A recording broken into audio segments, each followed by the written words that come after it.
parang Chinese na parang Chinese Sampaguita drama walk. theater. Kasi Sa Hollywood. dito naka-imprint yung mga footprints ng mga artista gaya dito si Tito Tsaka Ay. yung mga At si palad. Kuya Germs pala nag-suggest nito. Yeah.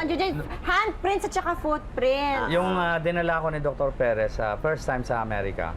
Siyempre sa Bika, linibot kami ni Dr. Sa Perez. Hollywood, meron yan. So, doon sa Hollywood side, Chinese Roman Theater, Yeah. sa pinakalabi nila, nandoon ang katulad nito.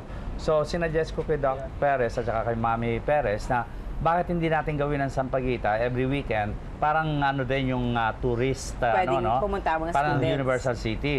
So, pumayag sila. We tried it at naging successful, ano? At nagkaroon naman ng mga ekskursyonista. Yeah. Oo. Kaya ginawa muna namin itong mga printing na ito, then yung mga makeup room, yung mga damit na ginamit nila Gloria, nila Susan, dinisplay namin lahat yan. Para nakikita At nila. inedit yung mga lumang pelikula, pinagduktong-duktong para meron makikita yung mga papasok. Dahil may bayad na 1 peso.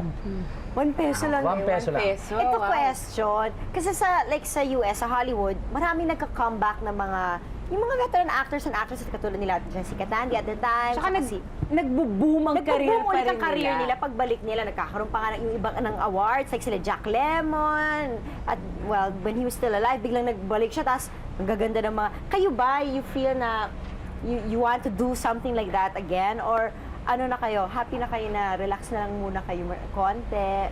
Ako hindi. Gusto ko pa rin na lumalabas pa rin kahit sa TV lang. Alam mo, Para- Janice and Jelly, it's in the blood. Once na pumasok ka rito sa business na ito, hindi mo maiwanan eh. Hanap-hanapin mo, no? Yeah. Ang nakakalungkot lang dito sa atin, yung respeto kulang.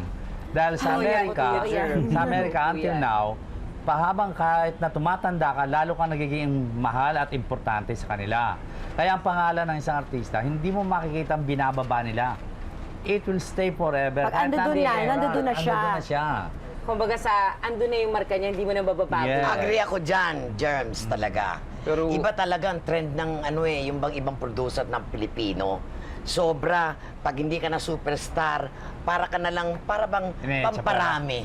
Ganon. May- Nakalimutan yung mga achievement mo. so na lang. Ganon. May kinalaman din ng audience appreciation eh. Why? Sorry to say, pero hindi pa nagmamature ang audience ng nanonood ng pelikulang Pilipino.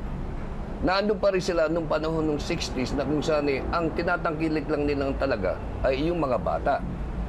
Kaya siguro sa bahagi ng producer dapat somehow ma-educate nila yung mga batang yan na ang audience na ma-elevate ang kanilang appreciation sa lahat ng uri ng pelikula at artista. Lito, I think, sa aking pananaw, no, hindi mo pwedeng isisi sa audience. Ang producer ang dapat mangalaga niyan. Dahil pag oras na pinakita ng producer yung kanilang respeto sa mga artistang kinukuha nila, re-respetuhin din ng mga fans. Dahil, siyempre, wala naman silang pakialam sa ano ng mga billing eh.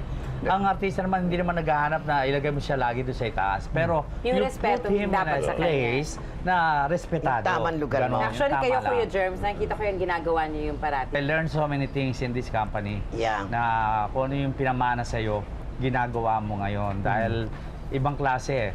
Ang artista nung araw para kang brilyante. Ha? Na Precious talaga. oo.